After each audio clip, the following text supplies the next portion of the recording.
आषाढी एकादशी निमित्त शेगाव येथील संत गजानन महाराजांची पालखी पंढरीच्या दिशेने रवाना झाली आहे। या दिंडीत 700 वारकरी सहभागी झालेत।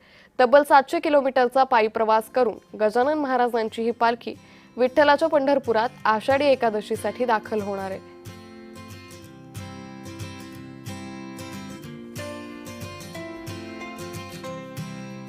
पंढरपुरात साजऱ्या होणाऱ्या आषाढी एकादशी निमित्त पुन्हा एकदा संत गजानन महाराजांची पालखी जी आहे ते पंढरपूरच्या दिशेने आज पहाटेच रवाना झाली आहे। आज आपण या ठिकाणी पाहू शकतो पालखी जे पंढरपुरासाठीचे हे 57वे वर्ष आहे आणि तब्बल 2 महिन्याचा पायी प्रवास हे संपूर्ण 700 वारकरी जे आहेत ते करणार आहे। 2 महिन्याच्या पायी प्रवासानंतर पंढरपुरामध्ये आषाढी एकादशी निमित्त साजऱ्या होणाऱ्या सोहळ्याला हे संपूर्ण वारकरी जे आहे या ठिकाणी भेट देणार आहे। तेथील वेगवेगळ्या उपक्रमांमध्ये सहभाग नोंदवणार आहे आणि तब्बल 1300 किलोमीटरचा हा पायी प्रवास आहे दोन्ही बाजूने या वारकऱ्यांचा। तो या ठिकाणी हे वारकरी आज त्यांच्या प्रवासाला सुरुवात केली। एकंदरीतच या प्रवासाला शुभेच्छा देण्याकरता संत नगरी शेगाव मध्ये पंचक्रोशीतून गजानन भक्तांची मोठी गर्दी जी आहे ती आपल्याला या ठिकाणी पाहायला मिळत आहे। मोठ्या सकाळी ही पालखी मंदिराबाहेर पडल्यानंतर जोपर्यंत बुलढाणा जिल्ह्याची जी बॉर्डर आहे अकोला जिल्ह्यात प्रवेश करत नाही तोपर्यंत हजारो भाविक जे आहे